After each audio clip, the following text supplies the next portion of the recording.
മനുഷ്യ സ്വഭാവങ്ങളിൽ ഏറ്റവും സവിശേഷമായ സ്നേഹം എന്ന സ്വഭാവത്തെക്കുറിച്ചാണ് നമ്മൾ ഇപ്പോൾ ചർച്ച ചെയ്തുകൊണ്ടിരുന്നത്. ഇനി അതിൻ്റെ ബാക്കിയാണ്. എല്ലാത്തിനോടും ഭഗവാൻ ശ്രീകൃഷ്ണൻ അല്ലെങ്കിൽ യേശുദേവൻ അല്ലെങ്കിൽ ഉദാഹരണമാണ് ശ്രീരാമചന്ദ്രൻ ദേവൻ. ബാബ ഷിർദി സായി ബാബയൊക്കെ അവരുടെ എല്ലാവരോടും ഒരേ ആറ്റിറ്റ്യൂഡാണ്, മനോഭാവമാണ്. ആ എല്ലാവരോടും ഏകദേശം എല്ലാവരോടും ഒരേ മനോഭാവം എന്ന് പറഞ്ഞാൽ ചിലരോട് മനോഭാവം അടുപ്പം കൂടുതലായിരുന്നു. അത് കാര്യം എന്താണ്? കൂടുതൽ സത്യസന്ധതയും കൂടുതൽ സ്നേഹവും പാലിച്ചവർ ഷിർഡി തന്നെ കാക്ക സാഹേബ് ദീക്ഷിതായാലും നാനാ സാഹേബ് ചന്ദോർക്കർ ആയാലും മഹൽസാപതി ആയാലും ലക്ഷ്മി ഭായി ഷിൻഡെ ആയാലും ആരെ എടുത്താലും അവരോട് സ്നേഹം കൂടുതൽ തന്നെയാണ്. അതിന് കാരണം അവര് അത്രയ്ക്ക് പ്രതികരിക്കുന്നു എന്നുള്ളത് കൊണ്ടാണ്. അതുണ്ടാവും. പക്ഷെ ഒന്നിനോടും ഭഗവാൻ എതിർപ്പോ ഒരു വിദ്വേഷമോ വെറുപ്പോ ഒരിക്കലും ഉണ്ടാവില്ല. അതാണ് എല്ലാത്തിനോടും ഒരേ സമീപനം എന്ന് കൊണ്ട് ഉദ്ദേശിക്കുന്നത്. അത് നമുക്കുണ്ടാക്കാൻ നമ്മൾ ശ്രമിക്കുക. എത്രമാത്രം വിജയിക്കുമെന്നുള്ളത് നമ്മളെ ഓരോരുത്തരുടെയും കഴിവ് പോലിരിക്കും.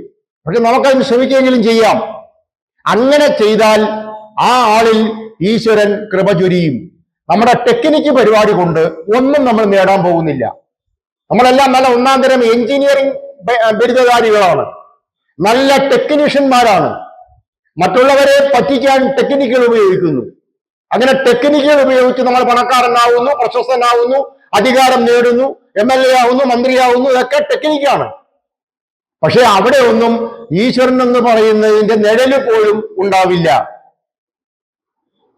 സ്വയം സ്നേഹമായി ഇരിക്കുന്ന ഈശ്വരനെ അറിയാനുള്ള മനുഷ്യന്റെ ഏക മാർഗം പരസ്പര സ്നേഹമാണ്. മറ്റുള്ള എല്ലാത്തിനെയും സ്നേഹിക്കുന്നതിലൂടെയാണ് നമുക്ക് ഈശ്വരനെ അറിയാനുള്ള ഒരേ ഒരു മാർഗം. സ്നേഹം കൊണ്ട് നിറയുന്ന ഒരാളിന് ഈ ലോകത്തിലും പരലോകത്തിലും എന്തും നേടുവാൻ സാധിക്കും. അതല്ലാതെ ഇവിടെ ഭൗതികമായി വലിയ വലിയ നേട്ടങ്ങൾ കൊയ്യുന്ന ആൾക്കാരെല്ലാം താൽക്കാലികക്കാരാണ്. അവരൊന്നും നേടുന്നില്ല. സത്യത്തിൽ നമുക്ക് തോന്നുന്നത് അവർ വലിയ പണക്കാരാണ്, അവർ വലിയ നേട്ടം നേടി, ഇതൊക്കെ നമുക്ക് തോന്നുന്നു. താൽക്കാലികമായി ഭൗതികമായി അവർ നേടിയിട്ടും ഉണ്ടാവും. പക്ഷെ അതെല്ലാം താൽക്കാലികമാണ്. അത് സ്നേഹം കൊണ്ട് നിറയ്ക്കപ്പെട്ടില്ലെങ്കിൽ ഈശ്വരനുമായി ആ നേട്ടങ്ങൾക്ക് ഒരു ഗുണവും ഉണ്ടാവില്ല. സ്നേഹം കൊണ്ട് നിറഞ്ഞാൽ, സ്നേഹിക്കാൻ പഠിച്ചാൽ നമ്മുടെ ജീവിതത്തിലെ തടസ്സങ്ങൾ ഒന്നൊന്നായി ഇല്ലാതായി തീരും. ഈ പറയുന്ന പോലെയൊന്നും കാര്യം എളുപ്പമല്ല. പക്ഷെ ഇത് മനസ്സിലാക്കി വെച്ചാൽ നമുക്ക് കുറേയേറെ നമ്മുടെ ജീവിതത്തിൽ അത് ഗുണം ചെയ്യും. നമ്മൾ ആരാധിക്കുന്ന ഈശ്വരൻ നമ്മുടെ ഹൃദയ നിവാസിയാണെന്നും നമ്മുടെ ഉള്ളിൽ ജീവിക്കുന്നു എന്നും അതേ ഈശ്വരൻ തന്നെ എല്ലാവരുടെ ഹൃദയത്തിലും വസിക്കുന്നുവെന്നും അറിയുമ്പോൾ നമുക്കെല്ലാവരെയും സ്നേഹിക്കാനല്ലാതെ എങ്ങനെയാണ് നമുക്ക് മറ്റുള്ളവരെ വെറുക്കാൻ കഴിയുക, മറ്റുള്ളവരെ ഉപദ്രവിക്കാൻ കഴിയുക? ഈ ബൈബിളിൽ പറയുന്നുണ്ട്, നീ നിന്നെപ്പോലെ നിന്റെ അയൽക്കാരനെ സ്നേഹിക്കുക എന്ന് പറയുന്നതിന്റെ അർത്ഥം ഇതാണ്. നമ്മളെപ്പോലെ നമ്മുടെ അയൽക്കാരനെ സ്നേഹിക്കണം എന്ന് എന്തുകൊണ്ടെന്ന് ബൈബിളിൽ പറഞ്ഞിട്ടില്ല. സ്നേഹിക്കുക എന്ന് പറഞ്ഞിട്ടുണ്ട്, അതിന്റെ വിശദമായി അവിടെ പറഞ്ഞിട്ടില്ല. അത് പറഞ്ഞ ക്രൈസ്റ്റിനറിയാം എന്താണ് അതിന്റെ അർത്ഥം, അദ്ദേഹത്തിന് അറിയാം. അത് വായിക്കുന്ന കുറെ ആൾക്കാർക്കും അറിയാമായിരിക്കും.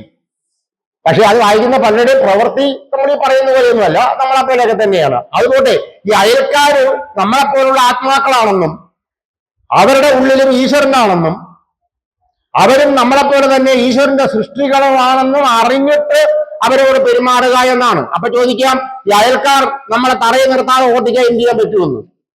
നമുക്കാകെ ചെയ്യാൻ പറ്റുന്നത് അവരോട് സഹകരിക്കേണ്ട കാര്യമൊന്നുമില്ല. നമ്മുടെ എതിരാളികളോട് നമുക്ക് പോയി സഹകരിക്കാൻ പറ്റില്ലല്ലോ. ഈ കാട്ടില് സിംഹമുണ്ട്, കടുവയുണ്ട്, രാജവെമ്പോലയുണ്ട്. അവരുടെ എല്ലാം ഉള്ളിൽ ദൈവം ഇരിക്കുന്നു എന്ന് പറഞ്ഞിട്ട് നമുക്ക് അവരെ പോയിക്കൊന്ന് ആലിംഗനം ചെയ്യാൻ പറ്റില്ലല്ലോ. അവരവിടെ ഒന്ന് ജീവിച്ചോളും, നമ്മൾ നമ്മളെ കാര്യം നോക്കിക്കോണം. അവരെ കാണുമ്പോൾ മാറിപ്പോകുന്നതാണ് നമുക്ക് നല്ലത്. അതുപോലെ തന്നെ എന്റെ അയൽവാസി ആയാലും വേറൊരാളായാലും അയാളുടെ ഉള്ളില് ഈശ്വരനാണ് ജീവിക്കുന്നത് എന്ന് എനിക്കറിയാമെങ്കിലും അയാളെ പ്രവൃത്തിയിൽ ഒരിക്കലും നമുക്ക് അടുക്കാൻ പറ്റാത്ത പ്രവൃത്തിയാണെങ്കിൽ നമുക്കൊന്നും ചെയ്യാൻ പറ്റില്ല. പക്ഷെ അവരെ ഉപദ്രവിക്കാൻ നമ്മൾ പോകാൻ പാടില്ലെന്നാണ്. നമ്മൾ അവരെ പുറകെ നടന്ന് അവരെ നശിപ്പിക്കാൻ പോകരുത് എന്നാണ് സ്നേഹം. അല്ലാതെ നിങ്ങൾ വിചാരിക്കുന്നവരല്ല. അവർക്ക് ലെറ്റർ അയക്കണമെന്നല്ല ഉദ്ദേശിക്കുന്നത്. അവരെ നമ്മൾ പുറകെ നടന്ന് ഉപദ്രവിച്ച് അവരെ നാശം കണ്ടിട്ട് നമ്മൾ ഉറങ്ങുള്ളൂ എന്നെടുക്കാതിരിക്കുക, അതാണ് ഉദ്ദേശിക്കുന്നത്. അതല്ലാതെ നമുക്ക് ലോകത്തുള്ള സർവരെയും പോയി സ്നേഹിച്ചിട്ട് ജീവിക്കാനൊന്നും പറ്റില്ല. കാരണം ഈ ലോകം മനുഷ്യൻ എന്ന് പറയുന്നത് മനുഷ്യന്റെ രൂപത്തിൽ മൃഗങ്ങളാണ് നടക്കുന്നത്. തേരാപ്പാരാ നമ്മളും പറയുന്നു മനുഷ്യരാണ് നമ്മളെന്ന്. മറ്റുള്ളവർ നമ്മളെ കുറിച്ച് പറയുന്നത് അയാൾ മനുഷ്യനൊന്നുമല്ല മൃഗമാണെന്ന്. അത് അവർക്കങ്ങനെ തോന്നുന്നതുകൊണ്ടല്ലേ. അപ്പൊ അതിലൊരു ചിലപ്പോൾ ശരിയും ഉണ്ടാവും. അപ്പൊ അതുകൊണ്ട് ഈ മനുഷ്യൻ എന്ന് പറഞ്ഞുകൊണ്ട് അമിതമായി സ്നേഹിക്കാനൊന്നും പോണ്ട. നമ്മൾ ഈ കാര്യങ്ങൾ മനസ്സിലാക്കിയിട്ട് ആരെയും വെറുക്കാതിരിക്കുക, നമ്മൾ ആരുടെയും നാശം സ്വപ്നം കാണാതിരിക്കുക, നമ്മൾ ആരെയും നശിപ്പിക്കാനായിട്ട് മെനക്കെട്ട് ശ്രമിക്കാതിരിക്കുക. അയാളുടെ പാട്ടിന് പോട്ടെ എന്ന് നമ്മൾ വിചാരിക്കുക. പിന്നെ വളരെ വ്യക്തമായിട്ട് പറഞ്ഞിട്ടുണ്ട്, ഒരിക്കലും ദുഷ്ടന്മാരുമായി നിങ്ങൾ കൂട്ടുചേരരുത്. നിങ്ങൾ ദുഷ്ടത പ്രവർത്തിക്കുന്ന ആൾക്കാരുമായി നമുക്കിവിടെ ഇപ്പൊ പറഞ്ഞു കേട്ടിട്ട് നിങ്ങൾ തോന്നും അപ്പൊ ഞങ്ങൾ ചെയ്യുന്നത് ശരിയാണല്ലോ, ദുഷ്ടന്മാരെ കൊണ്ടു നടക്കുന്നതിന് ഒരു കുഴപ്പമില്ലല്ലോ, സ്നേഹിക്കാനല്ലേ ഭഗവാൻ പറഞ്ഞിരിക്കുന്നത്, കുറച്ചുകൂടെ സ്നേഹിക്കാം എന്നല്ലേ എന്ന്. അതല്ല, ഇതൊക്കെ സ്നേഹത്തിന്റെ ഭാഗമായിട്ട് ഇനി പറയുന്നുണ്ട്.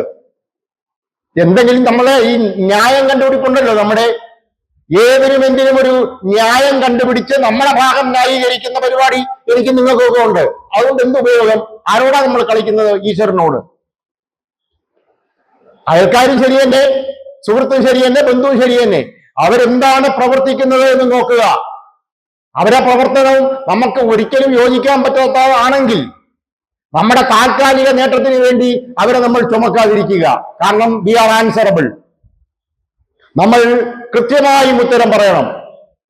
ഇപ്പൊ എന്റെ അനുവാദത്തോടുകൂടി ഞാനുമായി ബന്ധപ്പെടുന്ന ഒരാൾ മറ്റൊരാളിനെ ഉപദ്രവിക്കുകയും ഞാൻ എന്റെ ആളെന്ന് പറഞ്ഞിട്ട് ഞാൻ അയാളെ സംരക്ഷിക്കുകയും ചെയ്താൽ ആരുത്തരം പറയണം? ഞാൻ പറയണം.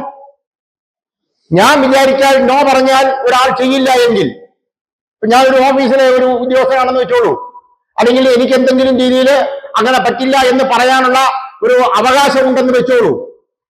അങ്ങനെ പറ്റില്ല എന്ന് പറയാൻ എനിക്കൊരു അധികാരമോ അവകാശമോ കടമയോ ഡ്യൂട്ടിയോ എന്തെങ്കിലും ഉണ്ടെങ്കിൽ ഞാൻ അവിടെ നോ പറയാതെ, ഭഗവാൻ പറഞ്ഞു എല്ലാവരെയും സ്നേഹിക്കാൻ, ഞാൻ അതുകൊണ്ട് അയാളെയും സ്നേഹിക്കാം എന്നൊക്കെ പറഞ്ഞാലൊന്നും നമ്മുടെ ഈ ഞഞ്ഞാ പിഞ്ഞാ ന്യായമൊന്നും ഒരു വില പോവില്ല. നമ്മൾ എണ്ണി ഭഗവാൻ പറയും ശരി, നീ അങ്ങനെ ചെയ്തോ, ഒരു കുഴപ്പമില്ല, നീ നോ പറയണ്ട, നീ അത് കണ്ണുടച്ചോണ്ടിരുന്നോ, അയാളെ കൊണ്ടുള്ള ഗുണം നീ അനുഭവിച്ചോ, അവ എന്ത് തെറ്റോ ചെയ്തോട്ടെ, നീ അത് ഗുണമായിട്ടെടുക്ക്, ഞാനൊന്നും ഇടപെടുന്നില്ല. ഭഗവാൻ വന്ന് നമ്മുടെ ഒന്നും പറയുന്നില്ലല്ലോ. ഇനി നമ്മൾ എന്ത് രക്ഷപ്പെടുമായിരുന്നു? നമ്മുടെ ഉള്ളിൽ ഭഗവാൻ വസിക്കുന്നു, പക്ഷെ നമ്മളുടെ അടുത്ത് ഇതുവരെ ഒന്നും പറഞ്ഞതായിട്ട് നമുക്ക് അറിയില്ല. നമ്മളെ കുറെ ന്യായമൊക്കെ സ്വന്തമായി കണ്ടെത്തുന്നു. അതൊന്നും അങ്ങനെ പറ്റില്ല. അതല്ല ഇതിന്റെ അർത്ഥം.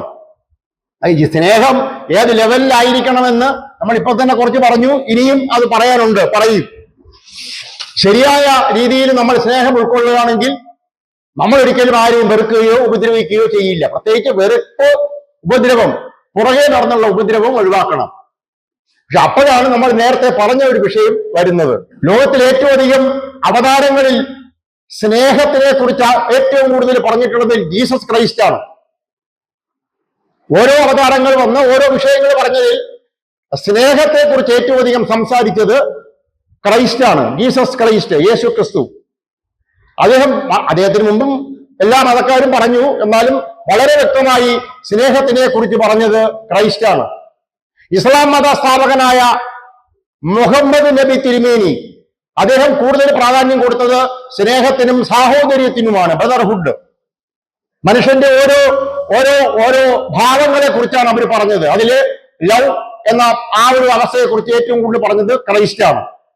ബുദ്ധ ഭഗവാനാണെങ്കിൽ ഏറ്റവും പ്രാധാന്യം കൊടുത്തത് അഹിംസയ്ക്കും ധ്യാനത്തിനുമാണ്.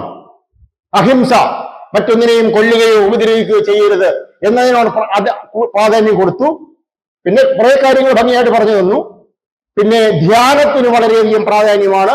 ബുദ്ധ അവതാരം, ഓരോ അവതാരങ്ങൾക്ക് ഈ ധർമ്മത്തിനെ പുനഃസ്ഥാപിച്ച് അധർമ്മത്തിനെ പിഴുതെറിഞ്ഞതാണ് ശ്രീകൃഷ്ണ അവതാരം.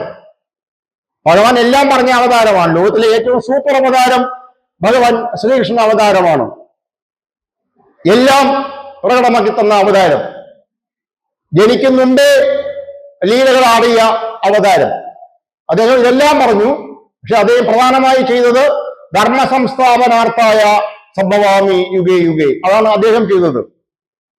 ക്രൈസ്റ്റാണ് പറഞ്ഞത് love is God, love your neighbour as you love your self. നേരത്തെ പറഞ്ഞതാ, നിങ്ങൾ നിങ്ങളെ സ്നേഹിക്കുന്നത് പോലെ, നീ നിന്നെ സ്നേഹിക്കുന്നത് പോലെ, സ്വയം സ്നേഹിക്കുന്നത് പോലെ നീ നിന്റെ അയൽക്കാരനെ സ്നേഹിക്കൂ. ലോകത്തിലെ ഏറ്റവും പ്രശസ്തമായ ഒരു ദൈവിക വചനമാണിത്. എന്തുമാത്രം സ്നേഹത്തിന് പ്രാധാന്യം കൊടുത്തു എന്നുള്ളത് അദ്ദേഹം പറഞ്ഞതാണ്. Love is worship. സ്നേഹം തന്നെയാണ് പൂജ, സ്നേഹം തന്നെയാണ് ആരാധന, സ്നേഹം തന്നെയാണ് നാമജപം, സ്നേഹം തന്നെയാണ് ഭജന. നമ്മുടെ ജീവിതത്തിൽ ഒരു പ്രകാശം വരണമെങ്കിൽ, ഒരു പ്രകാശകിരണം ഉണ്ടാകണമെങ്കിൽ നമ്മളിൽ സ്നേഹത്തിന്റെ വിത്ത് പാകപ്പെടണം. നമ്മളിൽ സ്നേഹമുണ്ടായിരിക്കണം. നമുക്ക് ജീവിതത്തിൽ മുന്നോട്ട് പോകാനുള്ള പ്രകാശകിരണമാണ് സ്നേഹം. എണ്ണയോ തിരിയോ ഇല്ലാതെ നമുക്ക് പ്രകാശം നൽകുന്ന വിളക്കാണ് സ്നേഹം. മനുഷ്യന്റെ കാര്യത്തിൽ പറയുന്നതാ. സ്നേഹം ഒരിക്കലും ഒന്നും ആവശ്യപ്പെടില്ല.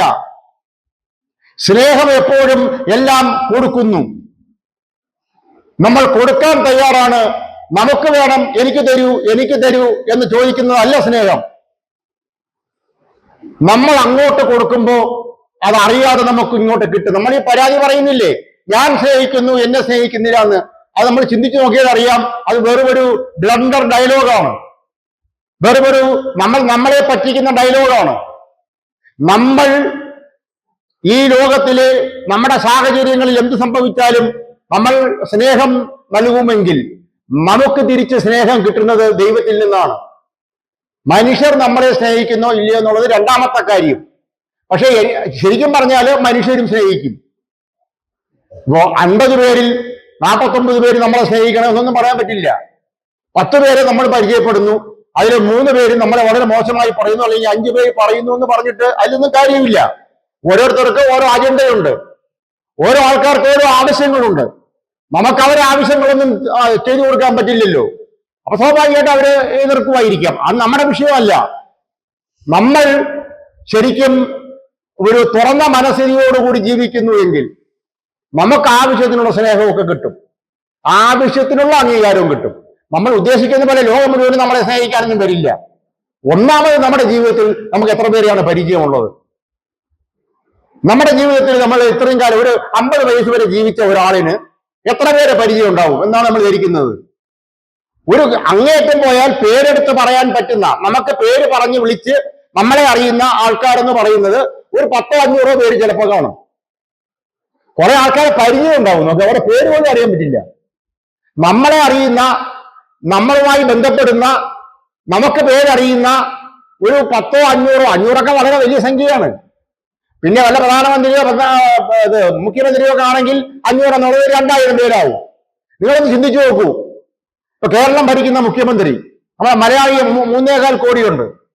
ഈ 3.25 കോടി മനുഷ്യർക്ക് മുഖ്യമന്ത്രിയെ അറിയാം, ടിവിയിലൂടെയൊക്കെ നമുക്കറിയാം. പക്ഷെ അദ്ദേഹത്തിന് ഇത്ര പേരെ അറിയാം. കേരളത്തിലെ മുഖ്യമന്ത്രി ആണെങ്കിൽ പാർട്ടിയുടെ നേതാവായിരിക്കും. ഇപ്പോഴത്തെ കാര്യമല്ല പറഞ്ഞത്, ഏത് മുഖ്യമന്ത്രി ആയാലും ആ പാർട്ടിയുടെ നേതാവെന്ന നിലയിൽ 10, 50, 60 വർഷം കൊണ്ട് അവര് ധാരാളം പൊസിഷനിലൊക്കെ ഇരുന്ന് മുഖ്യമന്ത്രിയാവുന്നതാണ്. അവർക്ക് പേരെടുത്ത് വിളിച്ച് സംസാരിക്കാൻ എത്ര പേരോടുണ്ടാവും? എനിക്ക് തോന്നുന്നത് മാക്സിമം പോയാൽ ഒരു 3000 പേര്, അല്ലെങ്കിൽ ഒരു 5000 പേരെന്ന് ചോദിച്ചു. എനിക്ക് അങ്ങനെ തോന്നുന്നില്ല, പറ്റുമെന്ന് തോന്നുന്നില്ല.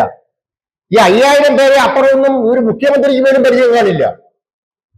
പ്രധാനമന്ത്രിക്കും അതൊക്കെ തന്നെയാവും, അല്ലെങ്കിൽ 10,000 ആവട്ടെ. ഈ 10,000 എന്താ ഒന്നുമല്ല.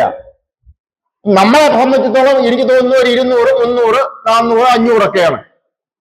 ഈ 500-നപ്പുറമൊന്നും ബാക്കിയൊക്കെ നമ്മുടെ പരിചയക്കാരൊക്കെയാണ്, അല്ലാതെ നമ്മളെ നേരിട്ട് അറിയുന്നവരൊന്നും അല്ല. ആ 500 പേരിൽ ഈ 500 പേരും നമ്മളെ സ്നേഹിക്കണമെന്നൊക്കെ നമ്മൾ പറയുന്നതിൽ എന്താ അർത്ഥം? അതിൽ എത്രയോ തരത്തിലുള്ള ആൾക്കാരുണ്ട്. നമുക്ക് അതുകൊണ്ട് അതിൽ കുറച്ചു പേര് എന്നെ സ്നേഹിക്കില്ല, എന്നെ അംഗീകരിക്കില്ല എന്ന് പറഞ്ഞിട്ടല്ലല്ലോ നമ്മൾ ജീവിക്കേണ്ടത്.